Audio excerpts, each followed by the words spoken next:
Boa tarde a todos os ouvintes. Está começando agora mais um bate-papo cultural do Instituto Ágora Perene.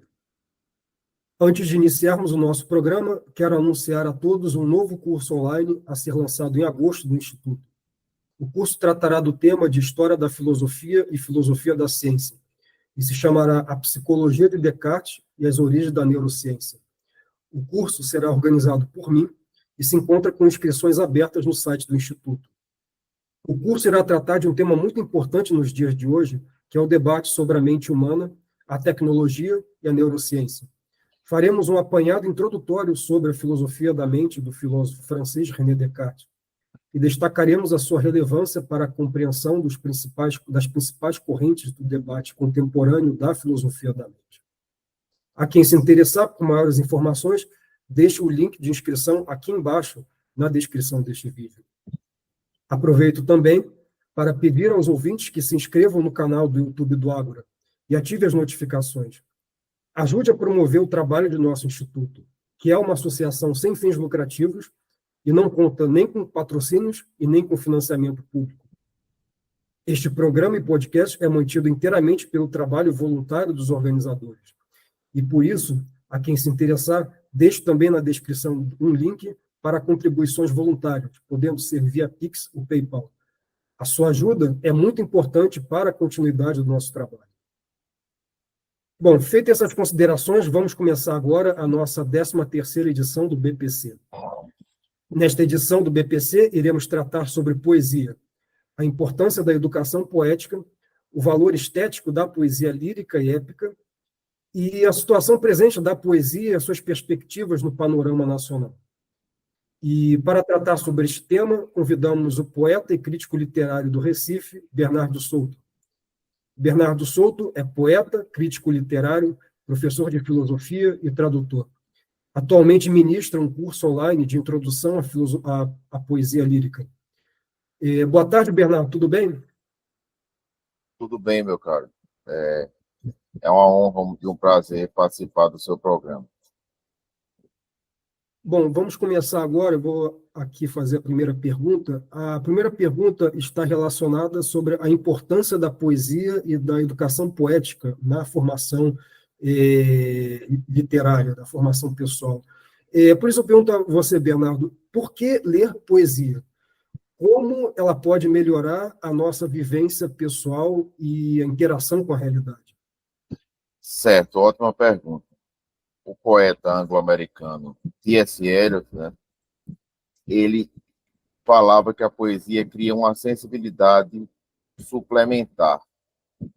Então, amplia a nossa sensibilidade. Não é? Por exemplo, existe a palavra compaixão. Compaixão significa sentir o mesmo pathos, sentir a mesma paixão, sentir o mesmo sentimento, né? Se colocar no lugar do outro. Então, uma das funções da poesia é essa, segundo o próprio T.S. Eliot, que foi um dos grandes poetas do século XX, né? Seria ampliar a nossa sensibilidade, nos tornando, assim, mais humanos, né? Outra função muito importante é porque a poesia ela vai dinamitar o racionalismo. Lembrando que o racionalismo é bem diferente de racionalidade. O racionalismo é a tentativa que o sujeito tem de reduzir toda a complexidade da existência a um sistema discursivo, como pretendia Hegel e fracassou, né, de maneira retumbante. Também dinamitar o falatório, né, que seria justamente aquela conversa superficial sobre coisas triviais, né, e dinamitar o discurso automatizado do cotidiano, né? Então, eu me lembro que, por exemplo, Guimarães Rosa escreve em uma conversa sem cabeça nem pé. É a mesma coisa de uma conversa sem pé nem cabeça, né? Uma conversa sem cabeça nem pé. Só que aí quebra, desautomatiza esse discurso cotidiano que muitas vezes é feito de frases pré-moldadas, né? E essas frases terminam fazendo com que a pessoa raciocine menos. né? Outra função importante é justamente a de refletir a respeito da linguagem. Quais são as potencialidades da linguagem, quais são os limites da linguagem, né? Então, é muito curioso, porque os poetas místicos, muitas vezes, eles conseguem dar um vislumbre do sagrado melhor até do que os filósofos, né? É o caso, por exemplo, do poeta São João da Cruz, né, que fala da noite escura da alma, né? Desse paradoxo de Deus ser tão luminoso que chega a nos cegar, né? Também compreender melhor as Sagradas Escrituras e os livros sagrados de uma maneira geral, né? Porque na Bíblia nós encontramos naturalmente muitas metáforas, muitos símbolos e, evidentemente, muitos fatos narrados na Bíblia, são fatos reais e literais, né? Mas há muita coisa simbólica, como o próprio livro do Apocalipse diz, aliás, né? Então, compreender melhor os livros sagrados que são escritos muitas vezes com a linguagem figurada, né?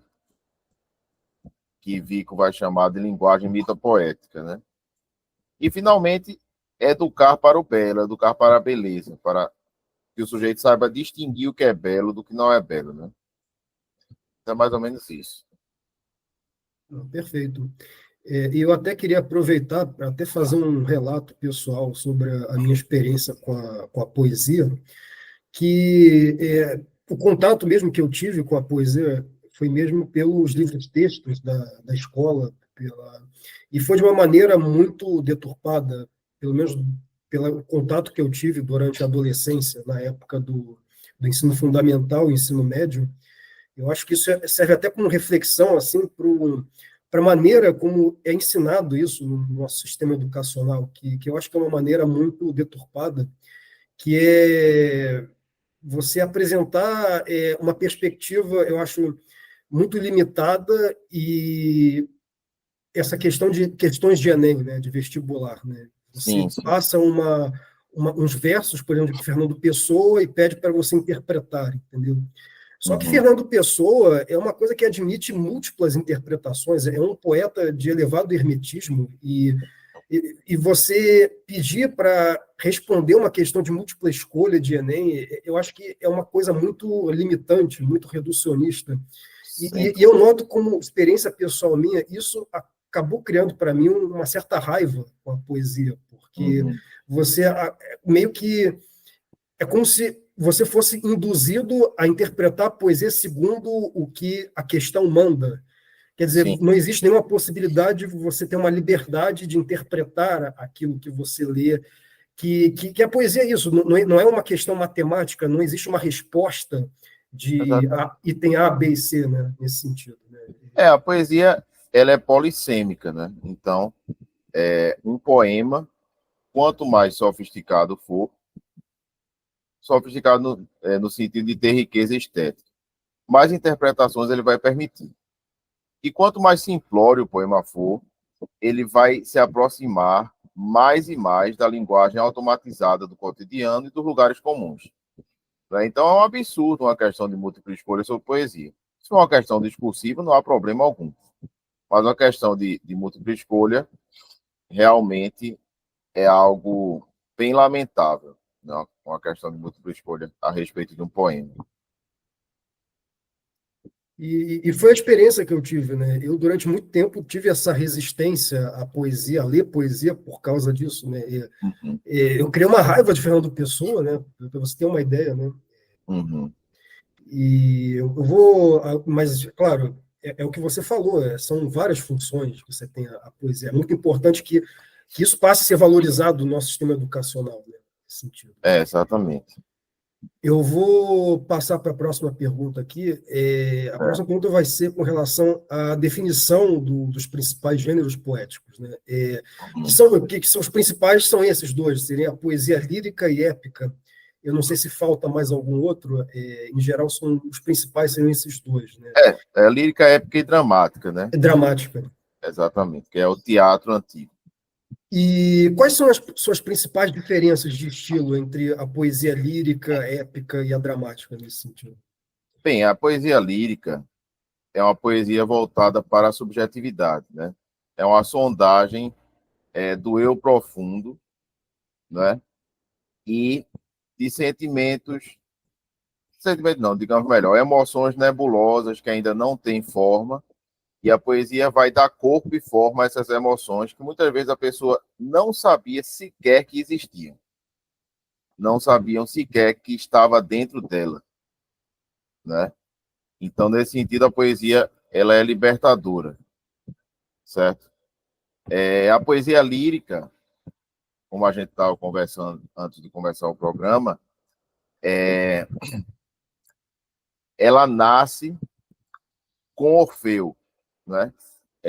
O nascimento mítico, digamos assim, da poesia lírica é com Orfeu, que é uma figura meio mítica e meio real, né? Porque alguns dizem que de fato Orfeu existiu e outros dizem que ele não existiu. Orfeu, após a morte da amada Eurídice, ele cria uma harpa, né, chamada lira.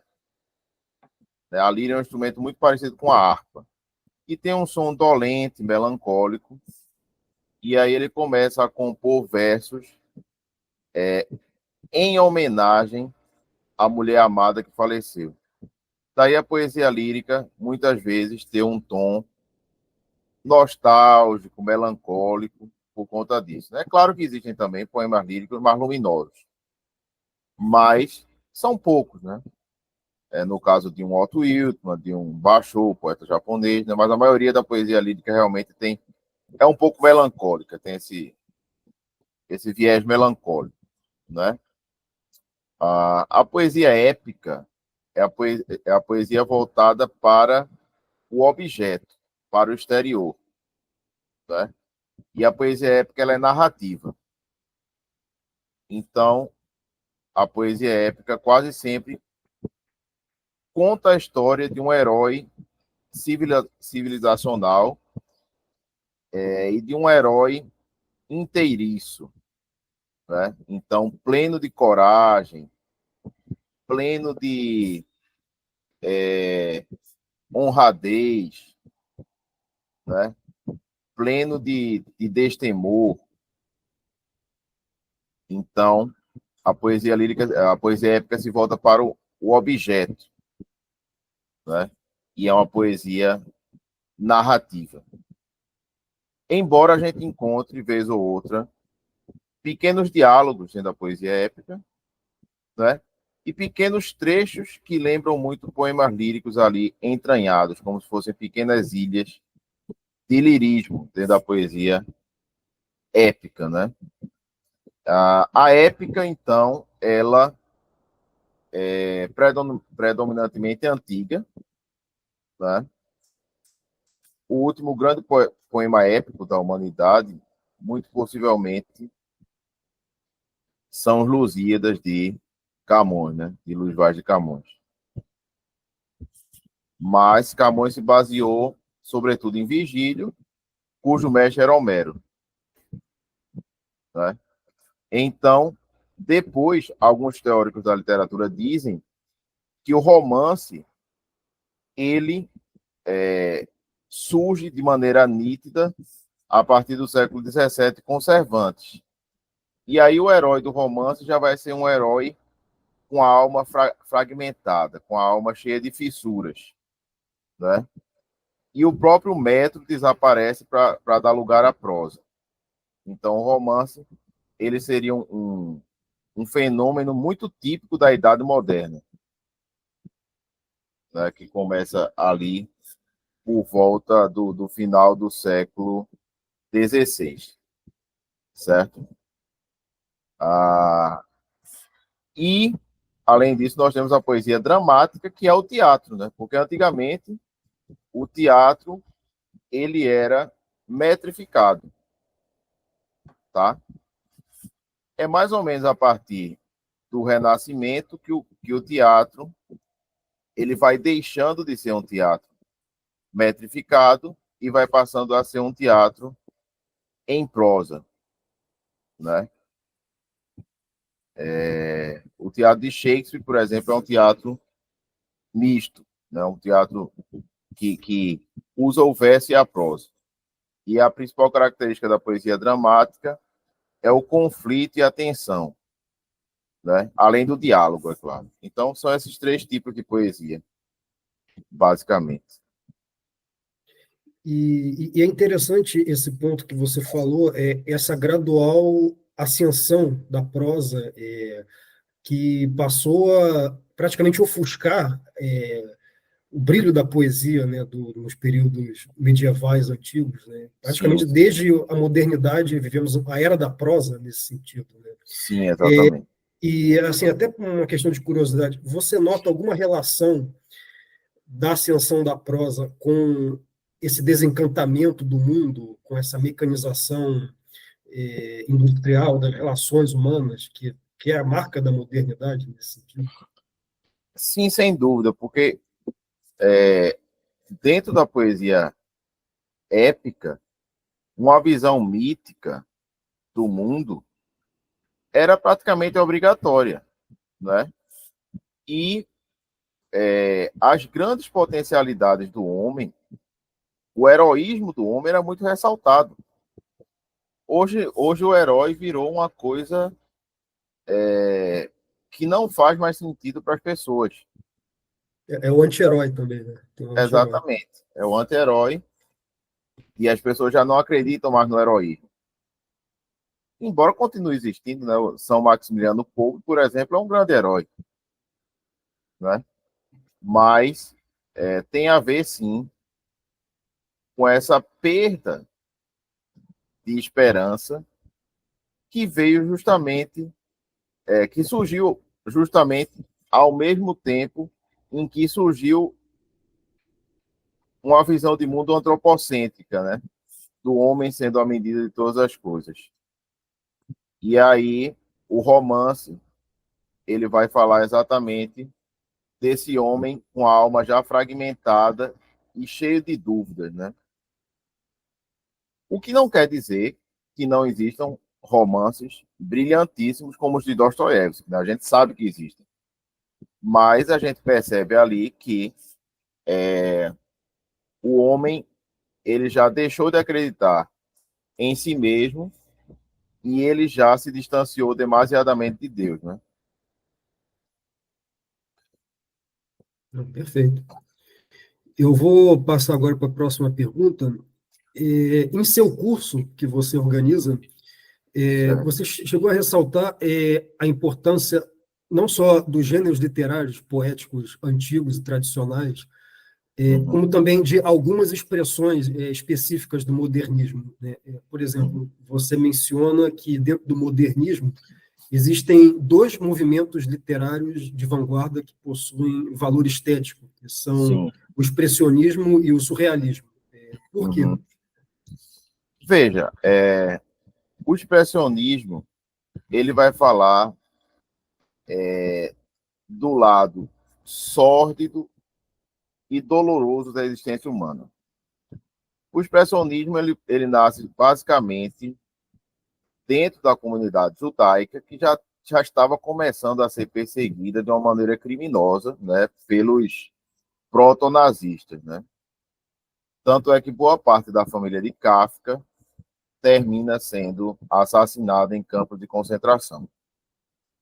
E o expressionismo ele vai falar desse mundo em ruínas, não porque o mundo é uma ruína, mas porque o século XX foi um século terrível, pelo menos a primeira metade do século XX, né? A carnificina causada pela guerra. E o expressionismo nasce justamente nesse período da Primeira Guerra Mundial, né? E aí nós temos dois grandes escritores expressionistas, né, que são extremamente influenciados pelo expressionismo. Kafka, Franz Kafka, né, que é um escritor reverenciado por todos, né? independentemente da ideologia, ele consegue transcender as questões ideológicas e consegue ser adorado por todos. E o Trakl, né, que é um poeta austríaco que escreve uma poesia muito curiosa, que eu chamaria de uma poesia do terror onírico. Né? Ele vai falar do lado infernal da existência. E o Carpo, o grande Otto Maria Carpo, vai dizer que o Trakl é um dos 4 principais poetas da língua alemã. Né? Então, o Kafka e o Trakl, eles são muito influenciados pelo expressionismo. Né? Essa ideia a respeito da dimensão dolorosa e sombria e soturna da existência. Por outro lado, nós temos o surrealismo, que é um desdobramento e um aprofundamento do simbolismo. E o simbolismo talvez seja um movimento mais importante dentro da modernidade. Por quê? Porque é um movimento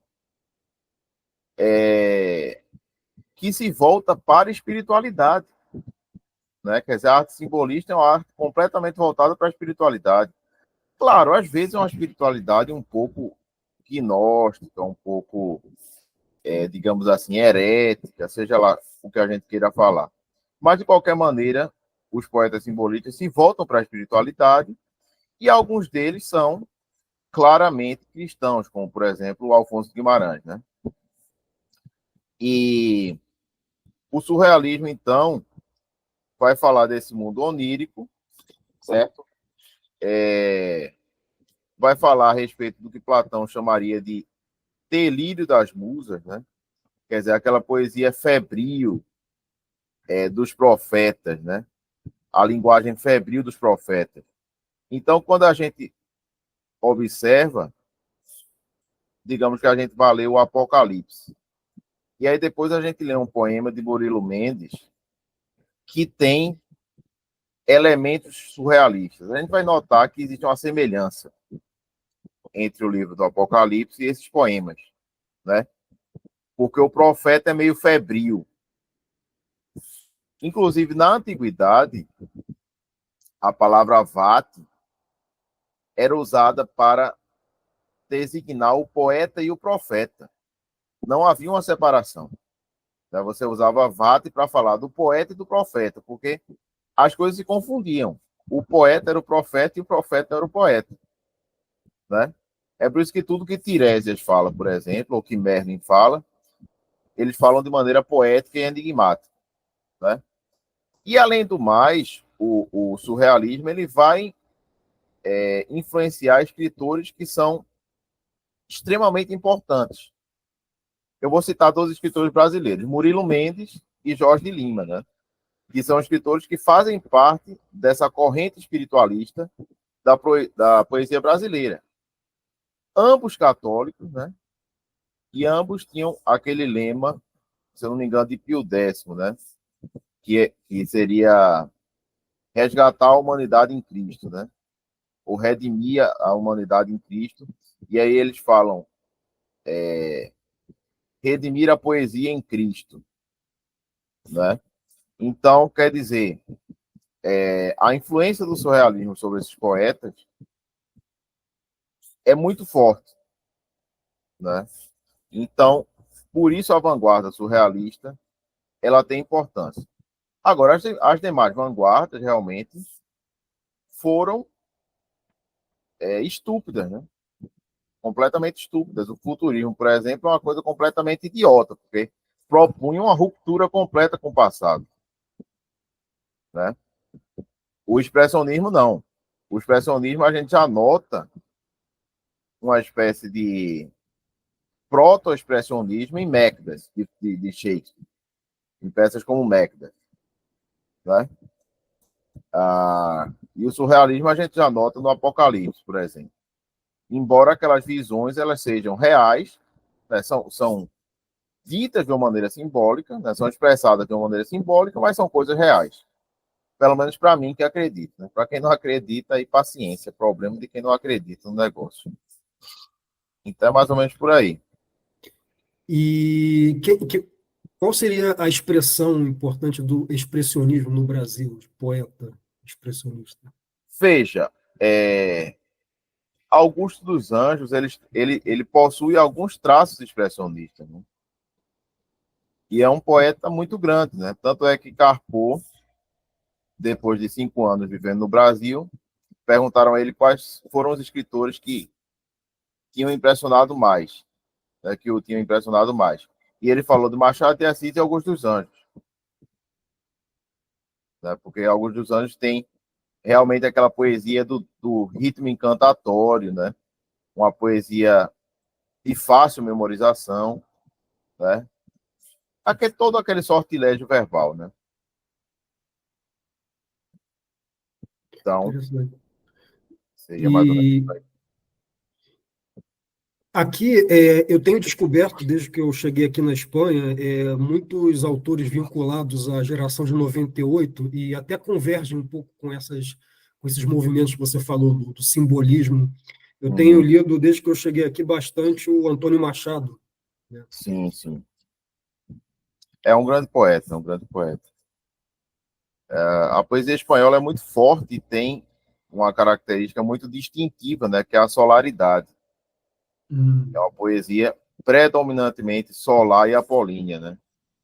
Não é uma poesia dionisíaca ou órfica, né? sim, Ela é sim. muito solar, Sim, realmente. eu vejo isso na poesia do Antônio Machado, né? Essa coisa que até você falou, é o destaque muito para essa questão da paisagem, né? Visual, né? Eu acho É, que exatamente.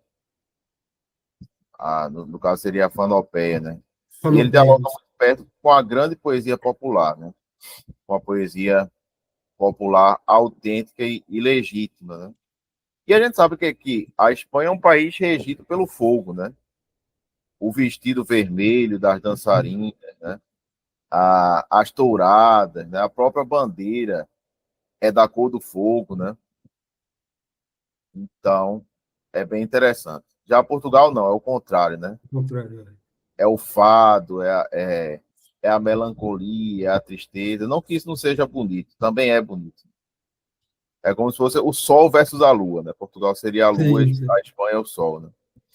Interessante. Eu vou agora passar para a próxima pergunta. E ainda falando sobre os pontos abordados no seu curso, né? Um outro ponto interessante que você chegou a falar é sobre a questão da moralidade na produção artística.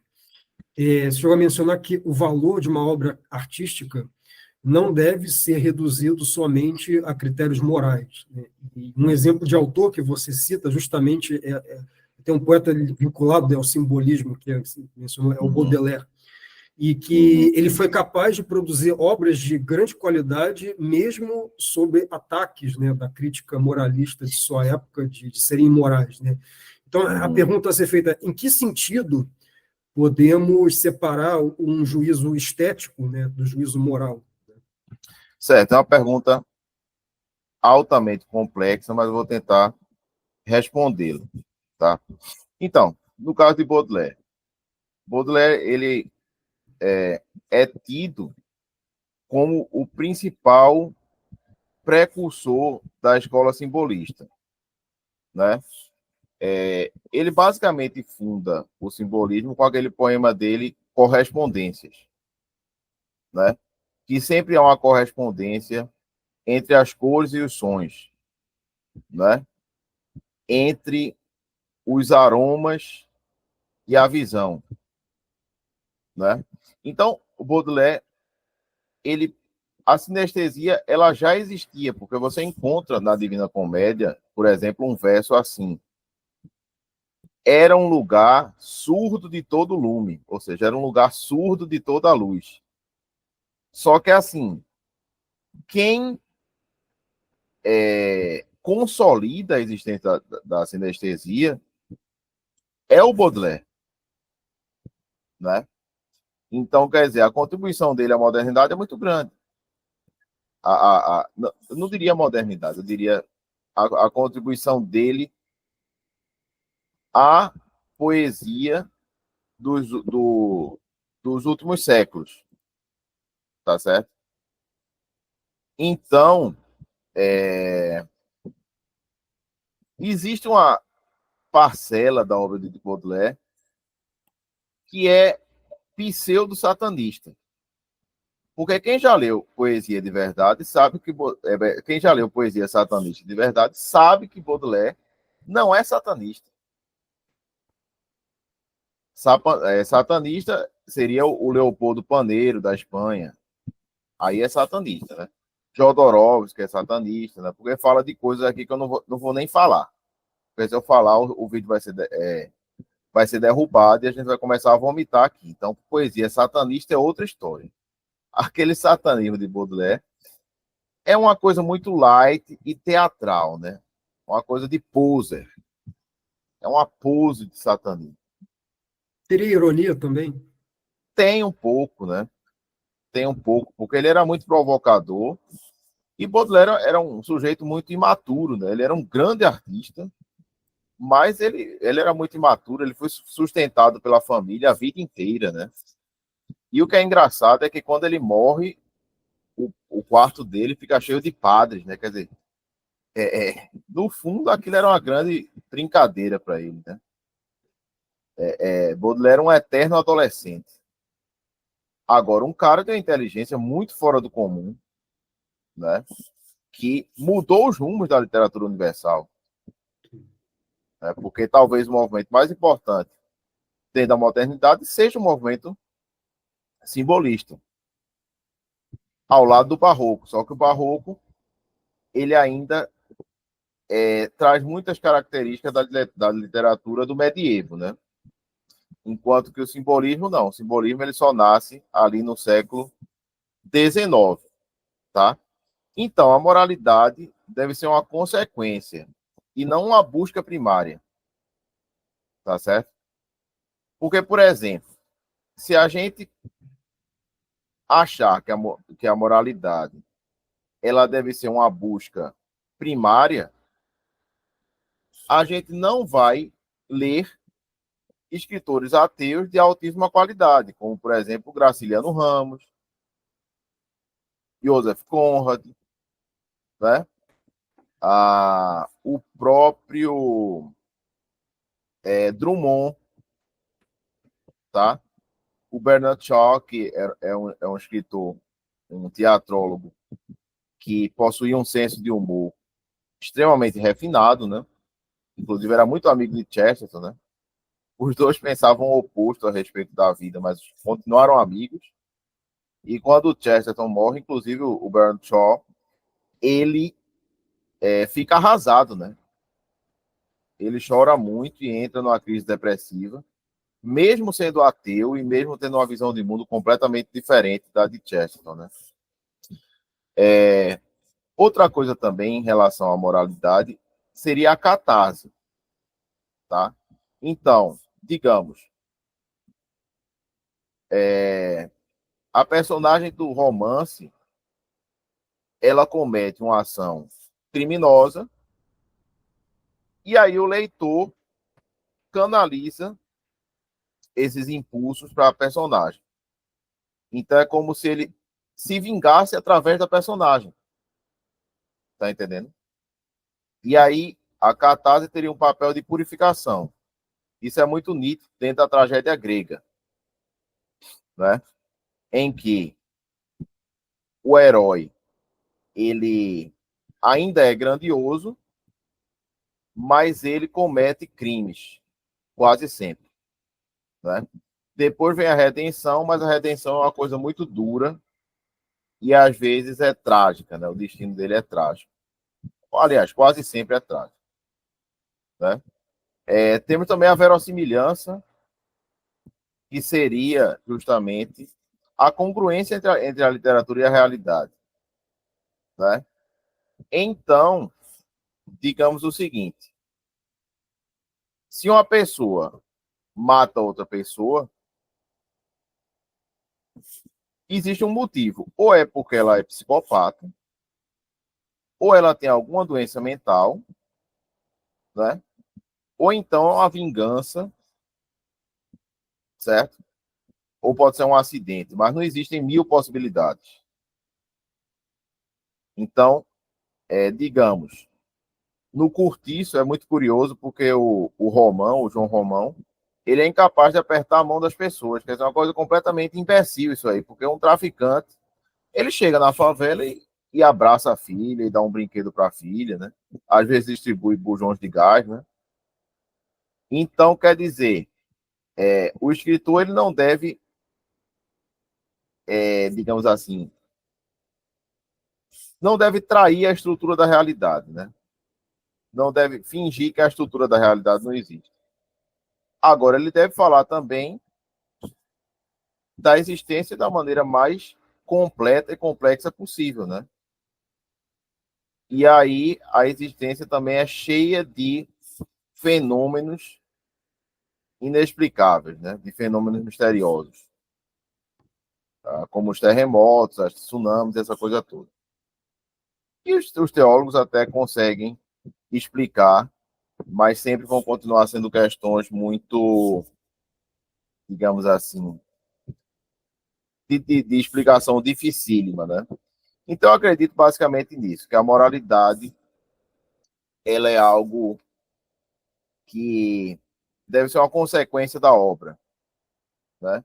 À primeira vista, um romance como Memórias Póstumas de Brás Cubas é um romance imoral. Por quê?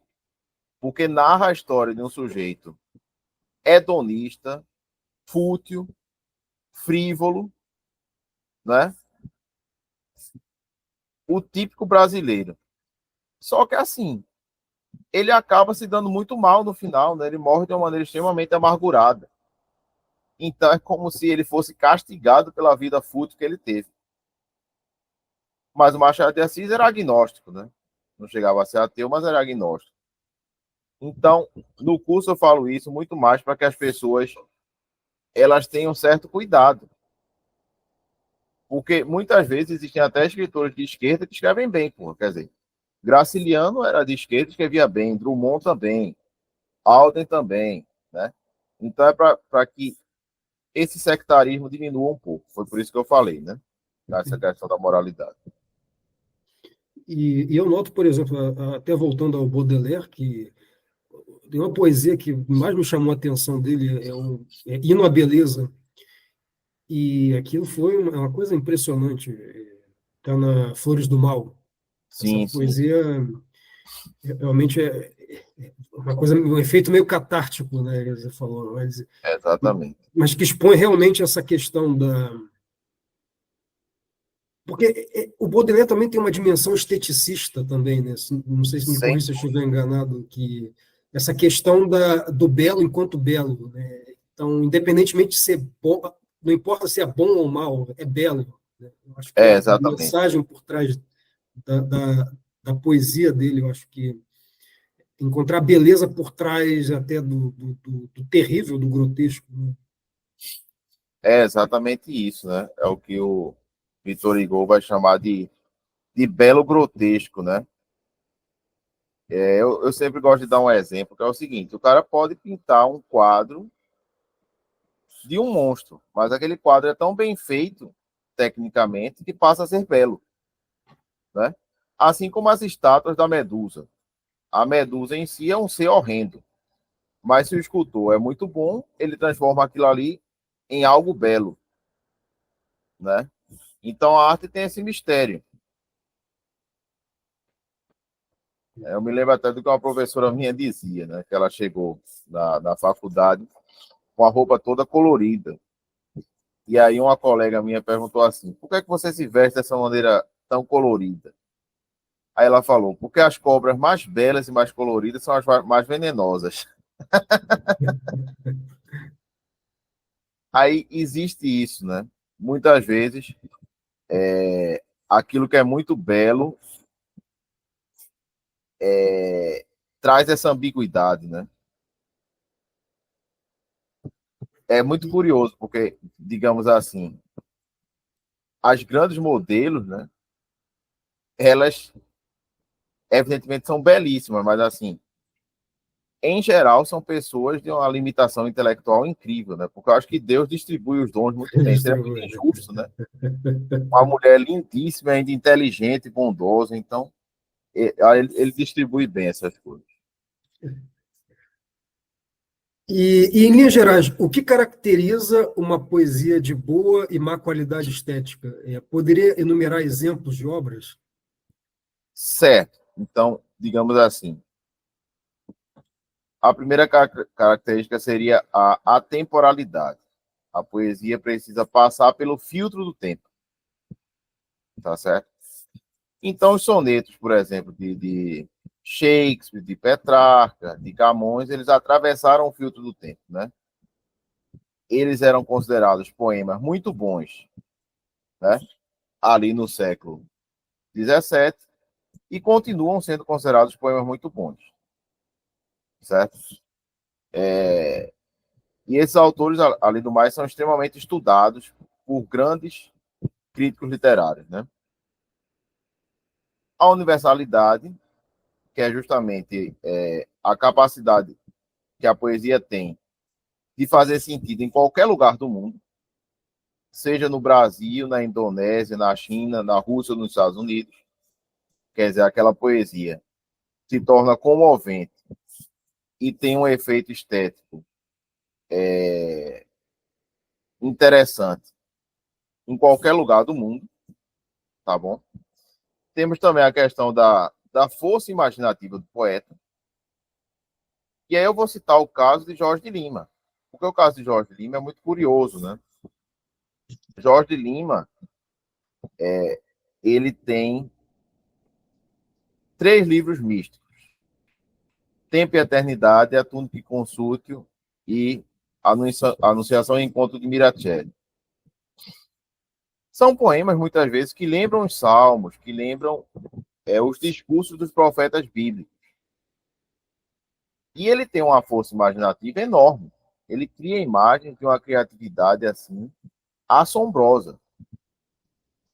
Porém, ele não é muito festejado pelos historiadores da literatura e pelos críticos literários, que, ao fim e ao cabo, são responsáveis por divulgar a literatura, né? São aqueles que elaboram o cânone, a listagem dos escritores que devem ser estudados.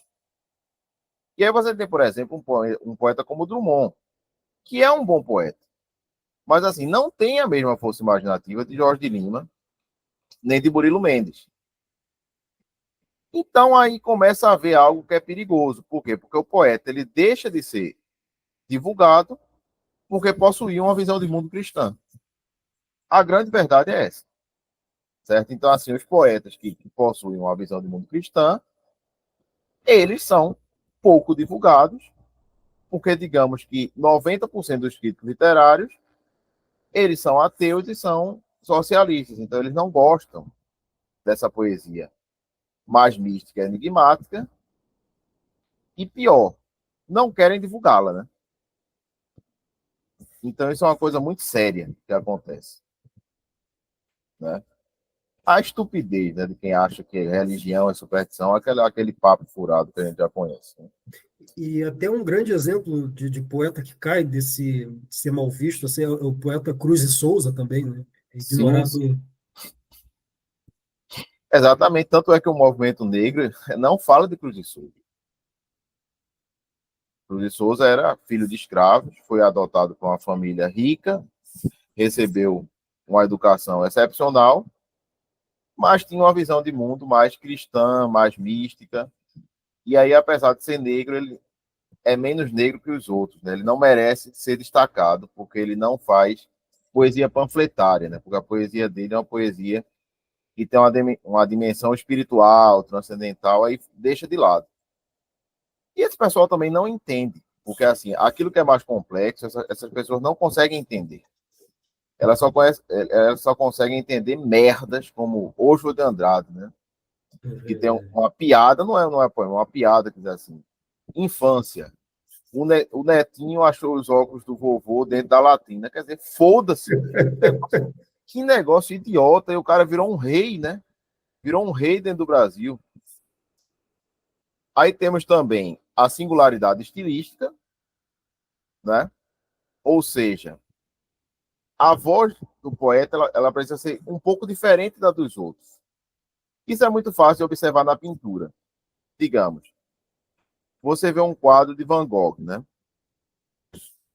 Você não precisa saber, você não precisa ver a assinatura de Van Gogh. De longe você já sabe que o quadro é dele. Então a singularidade estilística é algo extremamente interessante. Eu não gosto do termo originalidade, porque nada é completamente original. Mas singularidade estilística, sim, existe, né? Então, às vezes você lê um poema de Raimundo Corrêa ou de Bilac, você não sabe se foi Raimundo Corrêa ou Bilac que escreveu. Mas se você ler um poema de Augusto dos Anjos, você sabe na mesma hora que foi Augusto dos Anjos que escreveu. Porque tem um traço distintivo ali muito forte. Não que Bilac seja um poeta ruim, eu acho que Bilac é um bom poeta. E o Raimundo Corrêa, apesar de ser um cara meio desonesto, né? Pelos plágios que cometeu essa coisa toda, também é um poeta de qualidade. E o domínio da técnica, né? Então, o sujeito ele precisa, naturalmente, dominar a versificação, precisa saber criar um poema harmônico e melodioso, essa coisa toda, né? E aí ele vai aprender através da leitura de poesias de grandes poetas da humanidade, de muito exercício, de muito treino, né? E a partir também da leitura de livros sobre poesia, né? De estudo sobre poesia e sobre a natureza da poesia, essa coisa toda. Então seria basicamente isso, né? E você até chegou a mencionar que os versos livres podem ser, em certos aspectos, até mais difíceis de serem elaborados criativamente que os versos metrificados, né? Como do Walt Whitman, que... Exatamente, porque no verso metrificado você memoriza uma toada, tá entendendo? E aí você vai preenchendo aquela toada com palavras. De maneira que, quando essa toada ela está completamente internalizada, você já escreve automaticamente os decassílabos, né? E quando você ouve um decassílabo, você já sabe que é um decassílabo. Porque na nossa fala, muitas vezes, você fala alguns decassílabos sem perceber, né? É muito interessante. Interessante. Por exemplo, quem usa muitos decassílabos dentro da prosa é essa de Queiroz e Euclides da Cunha. Você está lendo, de repente você vê uma coisa esquisita, né? Esse ritmo aqui está muito bonito. Aí você vai contar, vai fazer a contar esse lado, que é exatamente o decassílabo, né? Que ele entranhou ali dentro, né? E o verso livre, ele precisa ter uma harmonia. Porque, assim, o verso livre, ele não é livre. O verso livre é só um nome.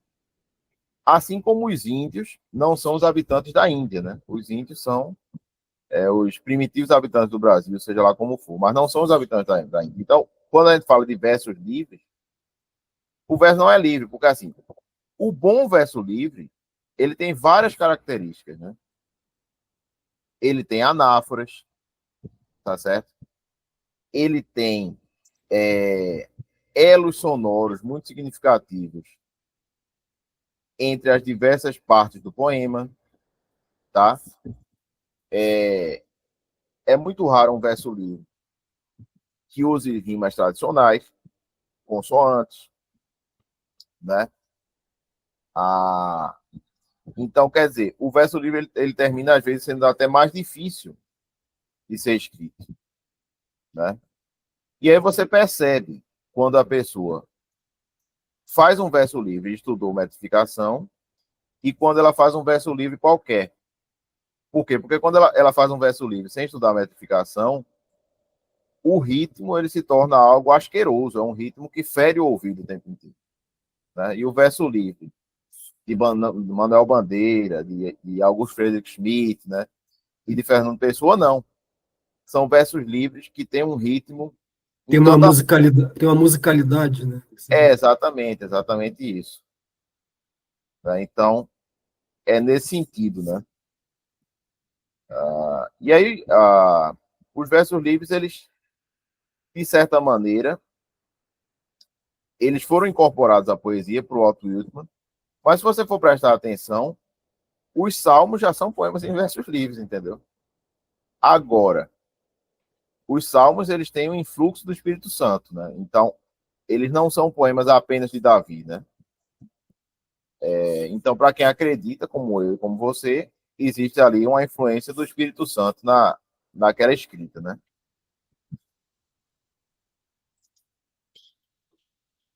E vou passar agora para a próxima pergunta. Como você avalia atualmente a produção poética sendo feita no Brasil? Há perspectivas para o surgimento de uma nova geração criativa de autores hoje em dia? Veja, é o seguinte, a geração da qual eu faço parte é a chamada geração de 2010. Essa geração é uma geração influenciada por Bruno Tolentino, por Ângelo Monteiro, por Alberto da Cunha Mello, que são poetas extremamente sérios, não é? E de qualidade. Mas até 2002, 2003, existia uma irresponsabilidade. Por quê? Porque os poetas eles queriam escrever versos sem estudar a fundo a teoria da poesia, sem estudar a fundo a versificação. Então você nota que é uma geração que não produziu quase nada que preste. Entendeu? Agora, a partir de 2010, vão surgindo vários poetas, certo? Que vão dialogar muito mais de perto com a tradição literária, tá? Eu tenho até medo de citar, porque assim, quando eu cito, eu vou esquecer o nome de alguém, e aí o pessoal vai ficar muito puto comigo, né? Mas temos, por exemplo, o João Filho, temos o Vladimir Saldanha, temos o Marra Signorelli, temos a própria Lorena, né? Entre vários outros, Silvério Duque, muitos outros agora que eu vou esquecer, né? Mas que tentam dialogar mais de perto com a tradição. E aí, nesse sentido, nós fazemos algo semelhante ao que foi feito pela geração de 45 e pela geração de 65, né? Que é voltar para essa poesia rimada e metrificada, sem esquecer também do verso livre, né? Porque o Manuel Bandeira, ele era um poeta que valorizava a tradição, mas valorizava também muitas conquistas da poesia moderna, como o verso livre, né? Agora é o seguinte, a poesia escrita hoje em dia, evidentemente, não tem o mesmo nível da poesia escrita na década de 30 e na década de 60. Nós estamos um nível abaixo, mas assim, a gente faz o que a gente pode fazer, o que a gente consegue fazer é isso, né? E está havendo uma restauração dentro do possível, né? Porque antigamente, por exemplo, você não tinha Netflix, Amazon, você não tinha Facebook, você não tinha Instagram, você não tinha porra nenhuma. Então, assim, a leitura se tornava uma das únicas formas de diversão, né? E as pessoas eram obrigadas a ler mais.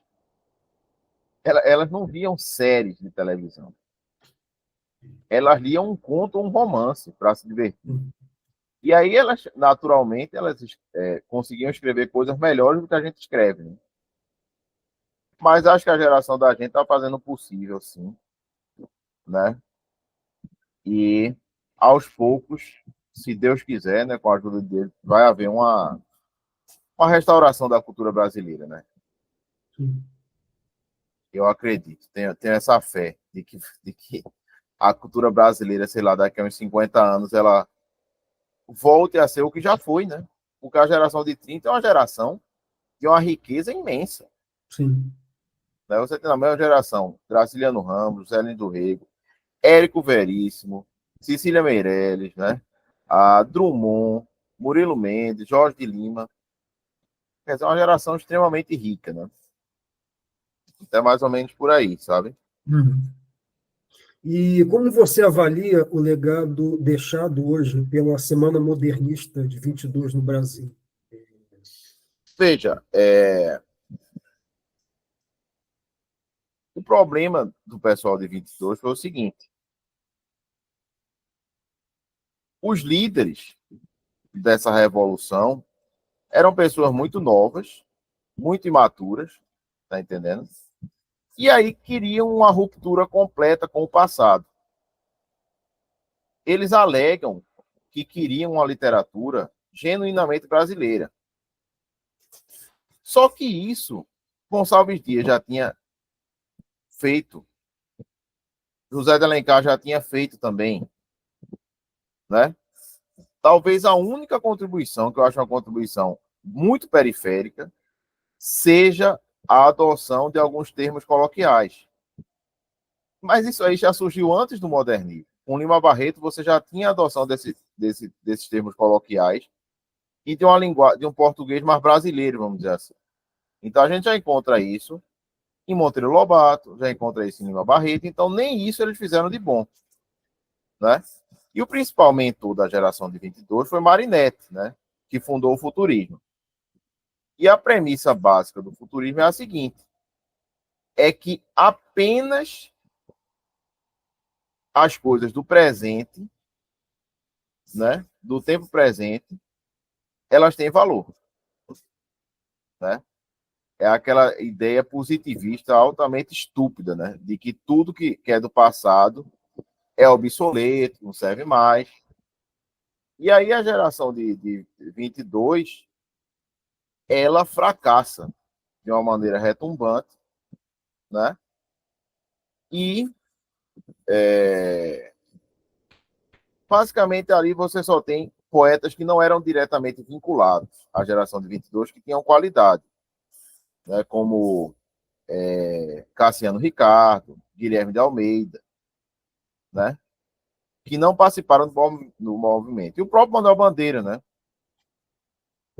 Porque Manuel Bandeira foi um poeta gigantesco. Agora, assim, digamos que ele não era um cara que tinha uma honestidade invejável, né? Porque ele tinha algumas atitudes ambíguas. Por exemplo, ele elogia muito os parnasianos, tá entendendo? Diz que aprendeu muito com os mestres parnasianos e ao mesmo tempo manda um poema para ser recitado por Ronald de Carvalho na Semana de Arte Moderna, chamado Os Sapos, que é um poema que ataca frontalmente a poesia parnasiana. Aí depois ele tenta se esquivar, ele disse: não, eu não ataquei os parnasianos, eu ataquei os neoparnasianos, mas era mentira, né? Ele tinha atacado os parnasianos. Agora, curiosamente, esse poema é todo metrificado. Quer dizer, ele não percebeu que ele mandou um poema atacando os parnasianos e o poema era todo metrificado, né? E Bandeira, no início, ele escreve alguns ensaios detonando o João de Andrade, quer dizer, ele explode o sujeito, né? Diz que o João de Andrade, a frase mais inteligente que já falou o João de Andrade foi: não li e não gostei. Né? Diz que o João de Andrade é um mentecapto, sem lastro sério de cultura. Aí, no fim da vida, quando surgem as obras completas, ele pede para tirar esses ensaios, para não ter confusão com ninguém. É complicado isso aí, né? Agora, é um poeta de uma qualidade gigantesca, né? E que tem ensaios de crítica literária de uma importância assim fundamental, sobretudo para quem quer escrever poesia, porque ele sabe enxergar a poesia por dentro, como só o poeta sabe enxergar, né? Ele fala muito dos segredos da carpintaria poética, Manuel Bandeira. E os críticos literários universitários, alguns são bons, mas eles não chegam a enxergar certas sutilezas, né? Desse artesanato da poesia, né? Dessa carpintaria poética. Então seria basicamente isso, né? A geração de 30, ela já tem uma influência muito forte de Gilberto Freire, que era um cara 1000 vezes mais inteligente que Oswald de Andrade, que Marinette, né? E tem a influência também de Jackson de Figueiredo, né? Que praticamente é um dos responsáveis pela conversão de Jorge de Lima e de Murilo Mendes ao catolicismo, né? Interessante. Então, é uma geração que tem muito mais maturidade. O próprio Drummond diz que a geração de 30 é muito mais madura do que a geração de 22. E você chegou a mencionar também que a poesia regionalista tende a ser pouco valorizada no Brasil, que sempre se deu muito destaque a expressões literárias do Sudeste e dos centros urbanos, do eixo Rio-São Paulo. Os movimentos literários, né, nessas regiões muitas vezes são confundidos em livros-textos como se fossem a própria poesia brasileira. Sendo você um poeta e crítico que vive no Recife, como você avalia a poesia nordestina e do norte em comparações com as produções do eixo Rio-São Paulo? Tem algum traço distintivo, definidor, assim? Veja, na poesia eu não enxergo não enxergo traços distintivos relevantes. O que eu quis dizer ali foi o seguinte: é, por exemplo, Jorge de Lima nasceu em Alagoas, foi morar onde? No Rio de Janeiro. Augusto dos Anjos nasceu em Alagoas, foi morar onde? No Rio de Janeiro. Gonçalves Dias nasceu no Maranhão, foi morar onde? No Rio de Janeiro. Graciliano Ramos nasceu em Alagoas, foi morar onde? No Rio de Janeiro. Uhum. Manuel Bandeira nasceu onde? Nasceu em Pernambuco, foi morar também no Rio de Janeiro, né? Eu poderia citar milhões de outros. Elins do Rego nasceu na Paraíba, foi para onde? Para o Rio de Janeiro. Então, assim, no Rio de Janeiro, em São Paulo, estão as grandes editoras, né? E essas grandes editoras se localizam no Rio e em São Paulo. Os grandes conglomerados da imprensa estão no Rio e em São Paulo. E aí, quem fica aqui nos estados com menor influência econômica termina não sendo visto pelo resto do Brasil, né? Eu posso citar o caso, por exemplo, de Carlos Pena Filho, que é um sonetista muito bom, mas que praticamente é desconhecido no Brasil todo. Ao passo que figuras completamente imbecis, como Oswald de Andrade, essas figuras são tratadas como reis da poesia e são idiotas, né? Agora, é evidente que São Paulo produziu poetas de muita qualidade. Guilherme de Almeida, o Cassiano Ricardo, né? Vicente de Carvalho, Álvares de Azevedo, tem poetas de muita qualidade. Mas, para o poeta ele fazer sucesso no Brasil inteiro, ou ele tem que ser um poeta panfletário, né? Um poeta ideológico, ou ele tem que publicar por grandes editoras. Editoras que façam o livro circular por todo o território nacional, né? Porque quem publica por uma editora de Pernambuco vai ser lido no máximo por alagoanos e paraibanos, etc. Então foi mais ou menos isso que eu quis dizer, né? Os escritores, todos os que fizeram sucesso, eles precisaram sair do Nordeste e migrar para as maiores cidades do Brasil, né? Exceto Gilberto Freire. Mas aí Gilberto Freire, quando veio morar no Recife, ele já era tido como uma sumidade, né? Tanto é que Casa Grande Senzala, salvo engano, é traduzido para 120 idiomas, né?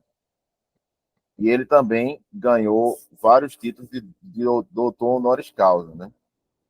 Embora muita gente imbecil tenha conquistado esses títulos também, mas no caso de Gilberto foi merecido, né? Aí sim, Gilberto, ele já tinha sido aplaudido nos Estados Unidos. Aí quando veio para cá, teve uma influência grande, né? Por conta do reconhecimento que ele teve dos norte-americanos, né? Quando foi estudar lá, nos Estados Unidos. Aí é mais ou menos isso. Sim. Não, é interessante esse ponto, né? Porque falam muito dessa questão, não é uma questão de bairrismos, não, é porque é justamente essa questão da limitação econômica mesmo. Sim, Centros de sim. distribuição estavam no Rio de Janeiro e houve essa abertura Exatamente. para. Naturalmente, existe muita gente honesta e desonesta em todo lugar do Brasil, né? Agora, realmente, como é que um carioca ou um paulista vai conhecer um poeta que publica por editoras pequenas? É quase impossível, Uhum. né? Agora a situação mudou um pouco por causa da internet. Então, a internet ela rompeu essa bolha, né? Trouxe muita coisa nefasta, mas trouxe muita coisa boa também, né? Uhum. Então, é mais ou menos isso. A divulgação, né, se torna difícil para quem mora longe dos grandes centros, né? Sim. E, e quais são as principais recomendações que você faria a um iniciante em escrita poética? Quais seriam, por exemplo, as principais recomendações bibliográficas de leitura aos que desejam se aprofundar nesse campo? Certo, vamos lá. A primeira coisa é a seguinte: é, a vocação é um chamado, né? Então, como é que você sabe se é vocacionado para determinada atividade? Quando você ama aquilo dali, sabe? Ano passado eu vi um vídeo de Maradona com 7 anos de idade, né? Fazendo 200 embaixadinhas e fazendo gol de bicicleta já criança. Quer dizer, o cara já amava aquilo dali, né? Às vezes o pai do sujeito é pianista e a criança tem 5 anos de idade e já fica com os olhos luminosos olhando para o piano, aquele encantamento, aquela coisa, né?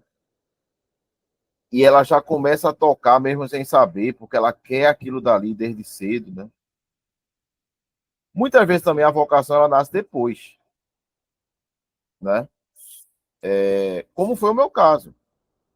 Porque assim, eu não comecei a gostar de poesia quando eu tinha 8 anos de idade, não. Nem 10 anos de idade. Eu comecei a gostar de poesia de verdade quando eu tinha uns 16, 15 ou 16 anos. Então foi uma vocação meio tardia. Mas quando eu ouvia a minha professora recitar poemas, né? Não era nenhuma professora tão brilhante, mas sabia recitar de uma maneira divina. Então aquilo me causava um arrepio, um arrebatamento, né? Então é mais ou menos o que Hilke fala, né? Quer dizer, o principal elemento é o amor pela poesia, né? Eu até cheguei a contar no Facebook, depois apaguei porque achei que seria as pessoas poderiam interpretar como exibicionismo. Mas uma vez, por exemplo, eu deixei de comer para comprar um livro de poesia, porque eu fui para a faculdade, né? E aí tinha um livro de um poeta japonês, que é o maior de todos os poetas do Japão, né? Matsuo Bashō. E esse livro, ele custava R$ 15, uma coisa assim. Aí eu falei com o dono do sebo, em frente à universidade, e disse, veja, reserve esse livro para mim. Eu disse, não, não posso, não trabalho com isso. Aí, resultado, eu dei os R$ 10 para ele, né? Isso foi, eu acho que em 2004, uma coisa assim. Né? Que eu já estou meio velho. Dei o dinheiro para ele e fui para casa andando, né? Não comi nada, estava com muita fome. Fui para casa andando. E da minha casa para a universidade são mais ou menos de 6 a 8 quilômetros. É muito longe, né? Mas eu não podia perder aquele livro. E quando eu peguei o livro, algo dentro de mim se iluminou, né? Porque eu fiquei empolgadíssimo, né? Então deve haver realmente esse amor. a poesia. A primeira coisa é essa, né? A segunda coisa é a seguinte: é procurar ler poetas de todas as épocas e dos principais países do mundo, né? Evidentemente, você não vai precisar ler poesia da Tailândia, sei lá, da Nigéria, com todo respeito a esses países, né? Mas é necessário conhecer bem a poesia da Alemanha, do Reino Unido, da França, dos Estados Unidos, da China e do Japão, pelo menos, né? E a poesia persa também, que muita gente acha que é islâmica, mas não é islâmica. A poesia de Rumi, de Attar, né? De Omar Khayyam é uma poesia muito mais persa do que islâmica, né? E aí, procurar ler os poetas de todas as épocas, sejam eles da Grécia Antiga, sejam eles poetas do século XX, né? Porque o século XX produziu uma quantidade muito grande de poetas de qualidade, né? Eu vou citar só alguns. Em Portugal, Fernando Pessoa, né? Os países germânicos produziram Ilk e Trakl, né? A língua inglesa, pelo menos, dois poetas muito acima da média: Yeats e Eliot, né? Na Itália, nós temos pelo menos Ungaretti e Montale. Então, a poesia do século XX é uma poesia muito forte, né? A poesia ela começa a entrar em decadência no final dos anos 60, que conhecido com aquela revolução cultural asquerosa, né? Que começou a ter grande força a partir de 60, aquelas ideias de Marcuse, né? E o gramscismo já detonando tudo.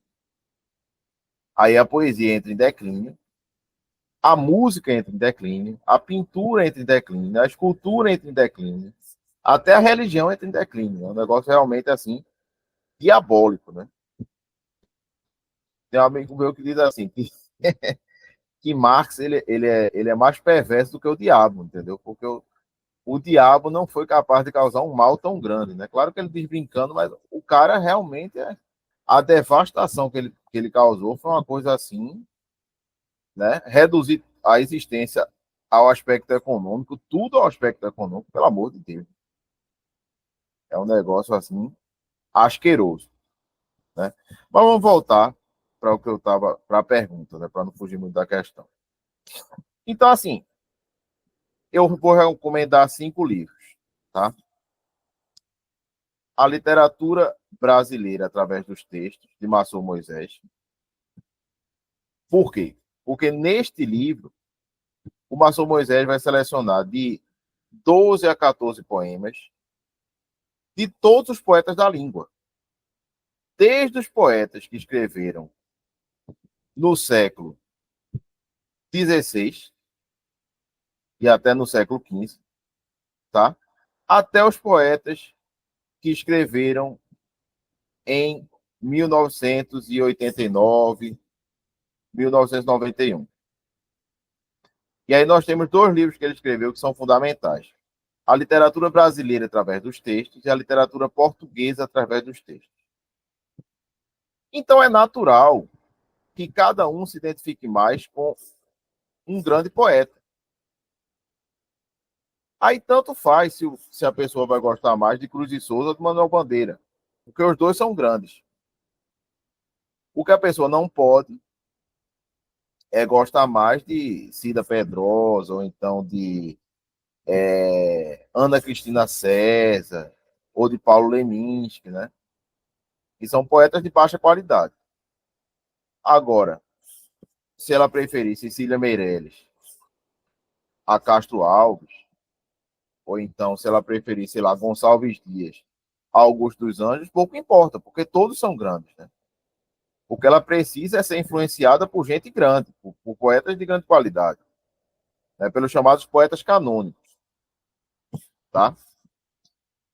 E aí, ler muita poesia, tá certo? Comprar também estudos sobre poesia, sobre a arte da poesia, tá? Análises de poemas, né? Porque aí você vai começando a perceber certos truques, né? Que os poetas usam. Certos recursos estéticos, né? Então, eu vou recomendar o Itinerário de Paz Árcata, de Manuel Bandeira, certo? Vocês podem achar na seleta de prosa que saiu pela Nova Fronteira, a capa cor de vinho. Esse livro é importante por quê? Porque além da seleta do Itinerário de Paz Árcata, vocês vão encontrar vários outros livros escritos por Manuel Bandeira. E esse livro está custando R$10 no sebo, R$12. É uma coisa assim, um preço ridículo mesmo. Então temos esse Itinerário de Paz Árcata, As Cartas a um Jovem Poeta, de Rio, né, que vai falar especificamente sobre a vocação do escritor, no sentido mais profundo do termo, né? Então, Rio que vai encarar a poesia enquanto uma missão. A sua missão na Terra é ser poeta, né? Dentro daquela linha do Viktor Frankl, né? De que você precisa descobrir o seu potencial máximo e concretizar aquele potencial máximo, né? E há outro livro também que eu acho muito interessante, do Jorge Luiz Borges, né?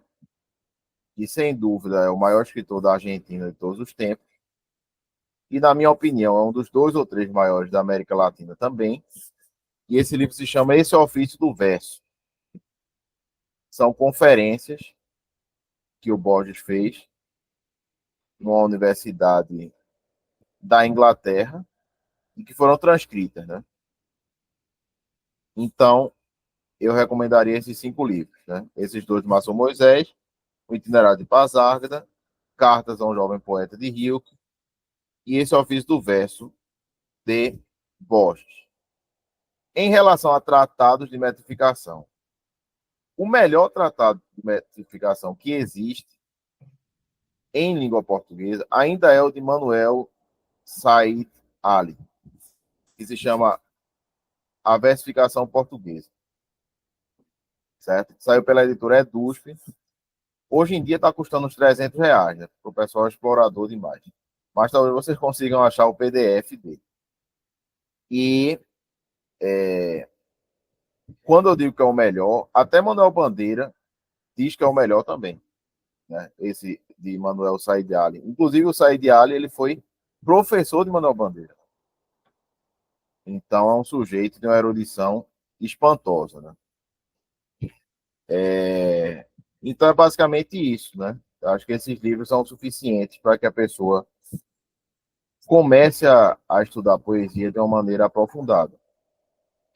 E só uma consideração também, se fazer, até estou me lembrando, até uma vez, o Sérgio Carvalho de Pachá, que é um filólogo, ele até comentando, até nas redes sociais, que sobre a vida dele, né, da importância de ler, ter contato com esses autores, com a poesia, que a poesia não prepara você para o mercado de trabalho, para a vida profissional, te prepara a ser homem, né?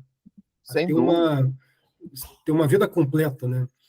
Então, essa foi a maior dúvida que ele teve, como escolher a se dedicar à vida literária e ceder essas pressões, né, de que não, ele deveria estar fazendo algo que tivesse sucesso profissional, carreira, tivesse... Não, poesia não dá dinheiro, mas forma a pessoa para a vida, isso que é o fundamental, né? E é o que falta hoje em dia.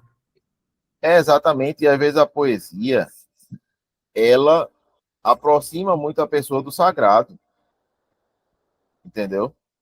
Eu mesmo fui praticamente ateu e eu voltei a ser católico por causa dos poemas de Augusto dos Anjos, de Cecília Meirelles, porque eu enxergava ali toda uma dimensão misteriosa e enigmática na vida. Então não é possível que a vida se reduza à matéria, isso é uma coisa estúpida, né? E a poesia aponta muito para a transcendência, né? nos ensina a vislumbrar essa transcendência. Então, talvez até o principal papel da poesia seja esse, seja abrir as portas para a transcendência, né? Sim. E alguns autores, eles exageram, eles dizem que a Bíblia é um livro de literatura. A gente sabe que não é isso. Né? A gente sabe que a Bíblia é um livro sagrado, é um livro inspirado pelo Espírito Santo. Porém, não há dúvida de que a linguagem da Bíblia é uma linguagem literária. Né?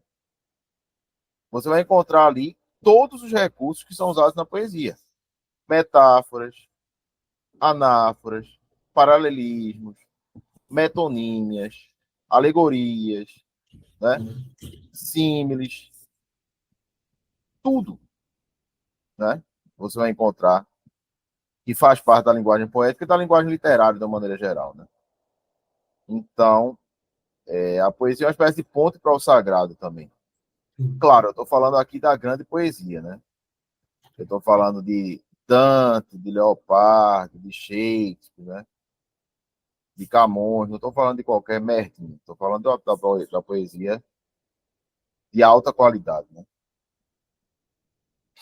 E estamos chegando agora na reta final. Agradeço bastante pela disponibilidade, pela participação, muito proveitosa a nossa conversa. E, em termos de considerações finais, há algo a mais que desejaria acrescentar que não chegamos a falar? Eu gostaria apenas de dizer o seguinte, né? Que ainda bem que o interesse pela poesia é bastante crescente, né? Mas às vezes eu confesso que eu fico meio desestimulado, né? Porque assim, eu estudei isso a minha vida inteira. E aí depois eu cheguei à conclusão de que assim, a poesia é muito desprestigiada no Brasil, né? Os que gostam de poesia formam apenas um grupo muito pequeno. Isso é muito lamentável, né? Porque assim, ao longo da história da humanidade, a poesia sempre teve um papel decisivo, né? Então, por exemplo, a filosofia grega, a gente sabe que ela só nasce por conta de Homero e, sobretudo, dos poetas trágicos gregos, né? Sófocles, Eurípides e Ésquilo, né? E hoje em dia, no entanto, a poesia ela é deixada de lado, muito provavelmente por conta dessa revolução cultural, né? E Então, até um ponto interessante, né? Todos os movimentos de revitalização cultural começam pela poesia, né? Se for para pensar. Aqui na Espanha, por exemplo, a geração de 98, que conseguiu superar o passado colonial espanhol, foi um movimento cultural que foi liderado pela poesia, né? Por poetas, né? sim, sim, exatamente. Os poetas, como diz o Ezra Pound, eles são as antenas da raça. Então, eles conseguem captar as mudanças antes dos filósofos até, né? Isso é importante. E aí, eles já antecipam coisas que vão acontecer. Tratam da poesia de uma maneira mais ampla, como Harold Bloom, porque Harold Bloom ele acreditava que todo grande escritor ele era um poeta, no sentido da poiesis, de ser um criador de arte ficcional, né? Mas você pega, por exemplo, uma novela como Na Colônia Penal de Kafka. Ele antecipa os campos de concentração dos nazistas 20 anos antes, porra, que é um negócio espantoso isso aí, né? Então, o escritor, de uma maneira geral, não só o poeta, como o romancista, o dramaturgo, né? Ele consegue ter uma antevisão das coisas. Né?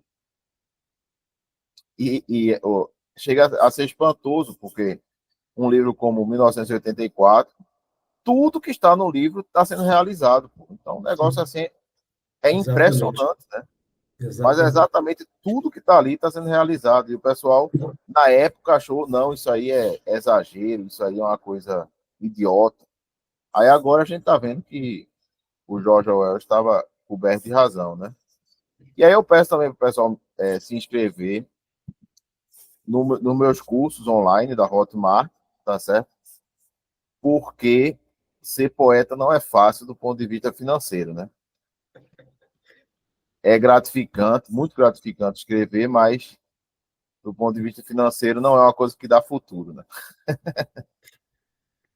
Estamos todos juntos aí nessa empreitada.